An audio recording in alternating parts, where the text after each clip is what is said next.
Welcome, everyone, to the Believe in Bingo podcast. Yours truly, Solomon Wilcots. And right now, we're joined by PFF, R&D, and, of course, the big salary cap analyst for PFF, Brad Spielberger. The big brain is joining the athlete on this show. Brad, how you doing today? I'm doing fantastic. I appreciate you having me. Well, it's always great to have you. Look, we got to start with breaking news right here on the Believe in Bingo podcast. Tee Higgins, Cincinnati Bengals wide receiver, is demanding a trade. They have put the franchise tag on him, which would have paid him, what, $21.8 million for the upcoming season. I think the first question is, if the Bengals were inclined to trade Tee Higgins, what could they potentially get for Tee Higgins? Yeah, I think to me, it's probably like it starts around Arizona's second pick in the first round at 27. And there's a bunch of teams. Like you have Carolina at 33, New England at 35, I guess it would be like right in that range, a very, very late first or maybe very early second round pick. And then, of course, if it's later on, maybe tack on a day 3 as well. I think it's in that range. A very, very good player, but it is a phenomenal draft class at wide receiver, as we all know. And that's made it a challenge for some of these veterans when these teams sit there and go, I could probably draft a kid in the third round that can come in and be a starter right away. Tee Higgins, very young, 25 years old, has played 4 seasons in the National Football League. He has a 63.8% catch rate when targeted over the course of his career. Now, that's a high volume. 81% of his catches, he's got 257 career receptions. Roughly 81% of those have translated into either a first down or a touchdown. What is the projected salary if the Bengals were trying to sign him to a long-term deal, or if they trade him, the other team is going to have to sign him to a long-term deal? What are the projections there for him long-term? Yeah, for me, it's 24, 25, maybe, once you get the added trade leverage, maybe you get into 26, $1 million a year, because we have seen obviously a lot of examples of where once you trade a guy, or really once you trade for a guy and you give up a first round pick, like I'm talking about, that guy has a lot of leverage over you in those extension conversations because you've already invested a ton in that player. So, yeah, I think 24 is probably a floor, and you want to go up from there on a new deal with Cincinnati or elsewhere. And I just think the Bengals are sitting there saying, we love the player, but we're now paying Joe top of market. Jamar next offseason is going to be maybe the highest paid wide receiver in the NFL, and they got a lot of other decisions to make on defense. It's just going to be tough to pay all these guys as good as he is.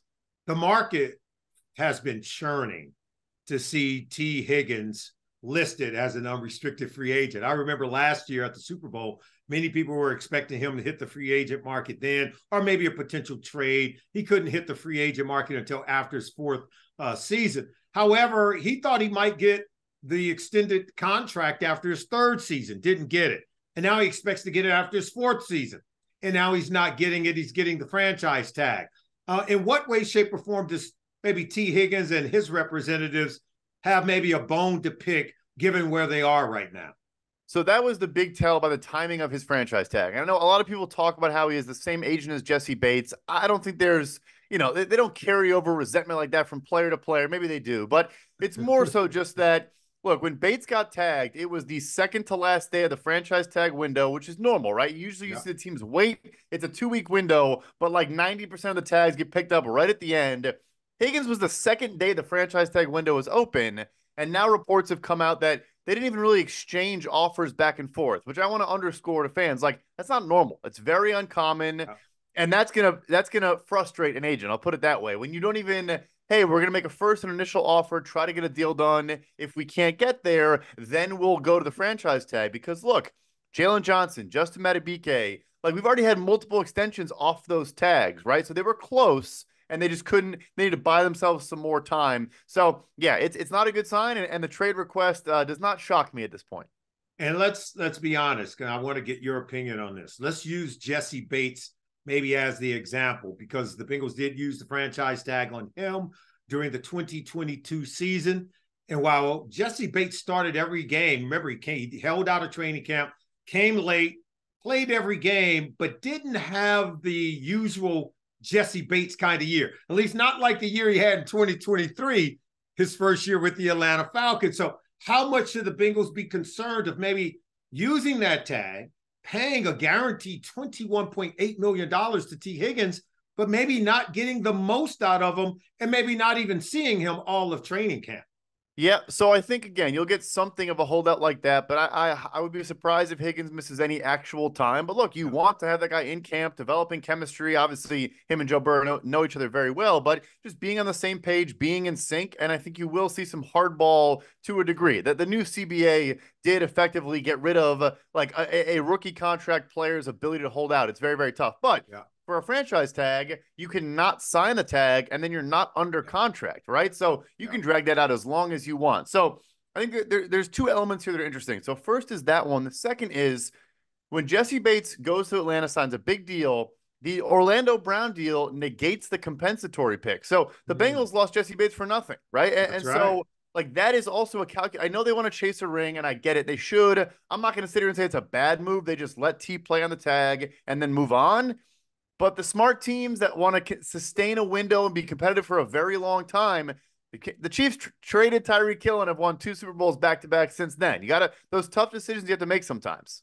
BetOnline remains your top spot for all of your live betting action and contests. NFL, college football, UFC, NHL are all in full swing.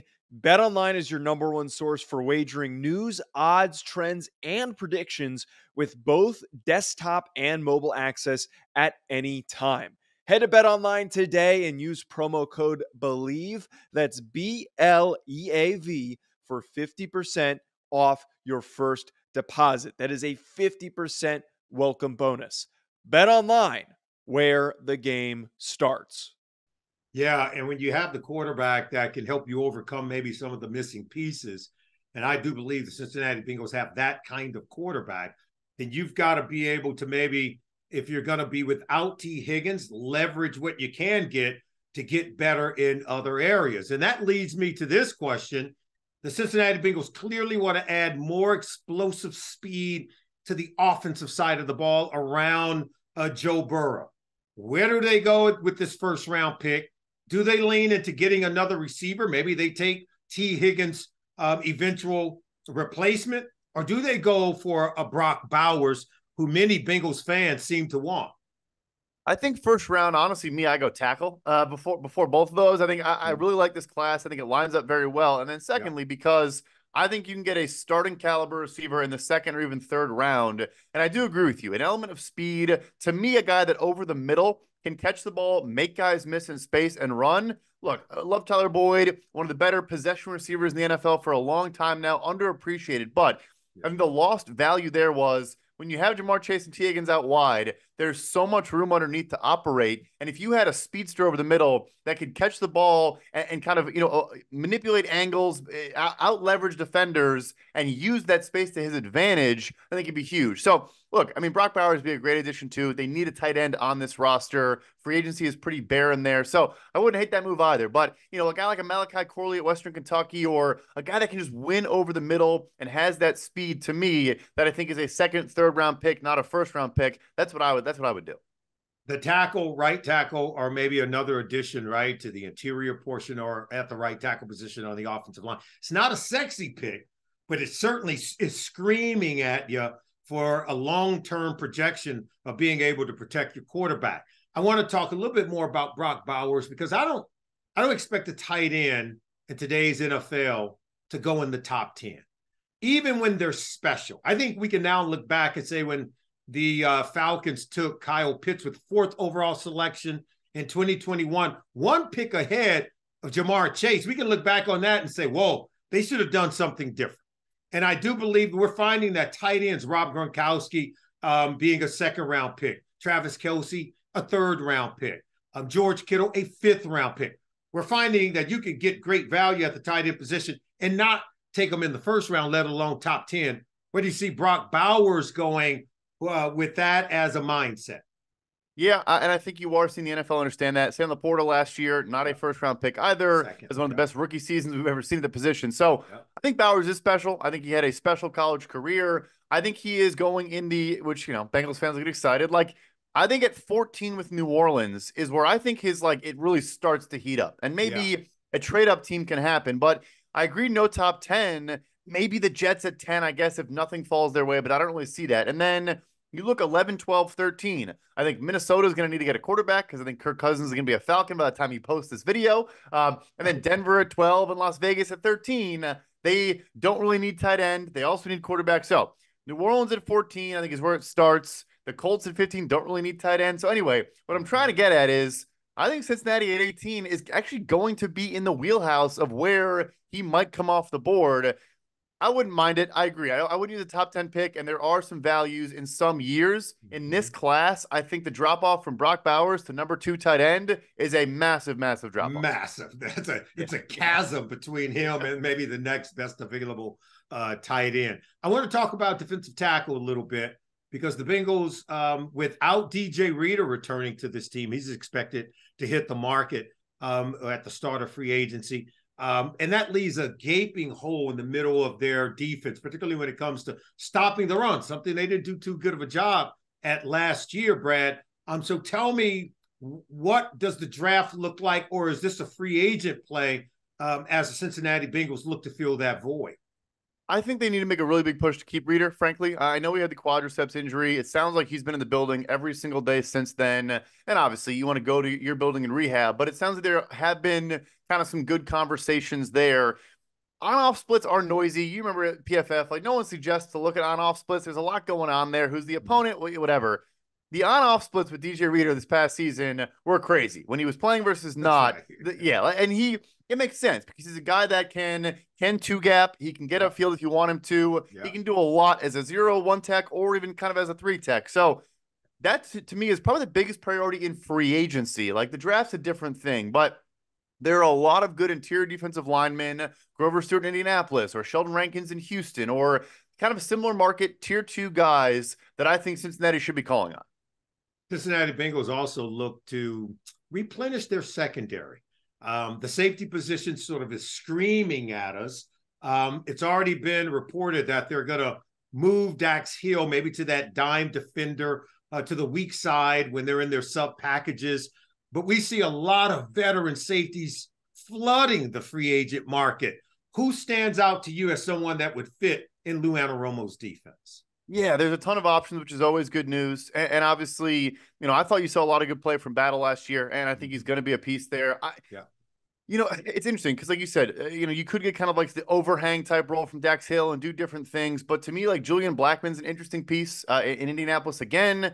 He's fascinating to me because his first couple years in Indy, he was always the deep third free safety. And then he's a guy who in college played some nickel, played some outright outside corner, and then moved to safety. And last year, the Colts brought him down in the box. They let him cover number 3 receivers, do different things. He had a bunch of interceptions, a bunch of path deflections. He was very, very good. So he's an intriguing piece to me as well. And again, that market isn't going to be super strong for a lot of those guys because supply tends to exceed demand. So I think those type of names, him, Jordan Fuller with the Rams, maybe not the best fit, but a good football player. There's a bunch of guys there.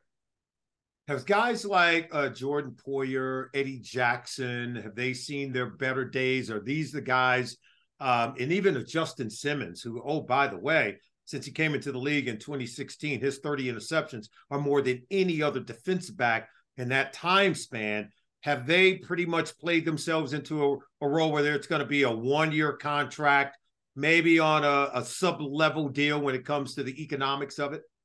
I think Jackson has, Eddie Jackson in Chicago. And look, I'm a Bears fan. I probably pay more attention to him than the rest. But he was never a guy that really wanted to run the alley and make tackles. And you can get away with that when you are maybe the best ball hawker in the entire NFL. When you lose that ability too and your closing speed's not quite as good and you're not physical, I think it's tough. But to me, Poyer last year was still a great player. I know he's like 33 years old, but still physical, comes down, wants to tackle. Justin Simmons, like you said, he may not be the Justin Simmons of old, but I, again, thought the tape last year. I was watching his games after he got cut, being like, why did this happen?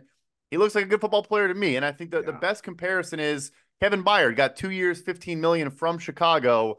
He's also a 31, got traded to Philadelphia last year. I still think those guys, again, not to be mean to Eddie Jackson, but the rest of those guys I still think could sign decent deals. Yeah. Jackson, his market will be more interesting to me.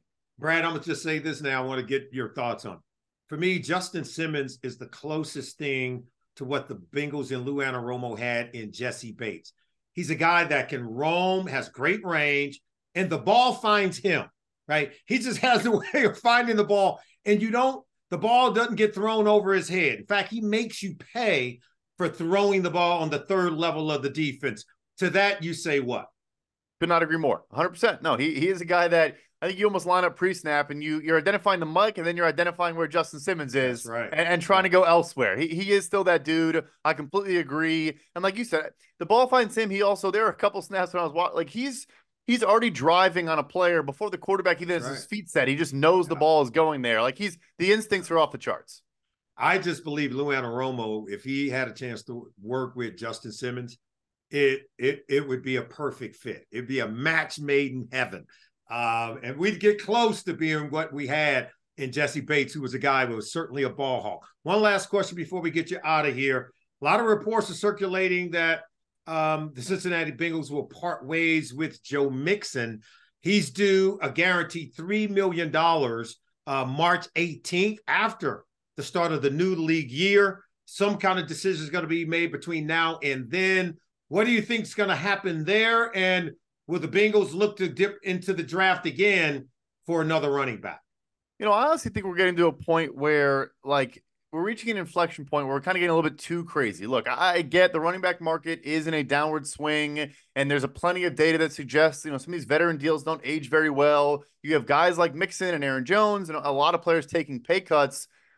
Do I think Mixon's as good as he was when he was a second-year player? No. Do I think he's worth the cash he's owed in 2024? Yes. Like, I don't think his contract right now is a detriment to the team. Should they maybe add a third piece? Chase Brown, I think, did show some flashes the end of last year. Mm-hmm. Maybe get another player in there to have a true committee. But I have no issue with the current cash owed to Joe Mixon.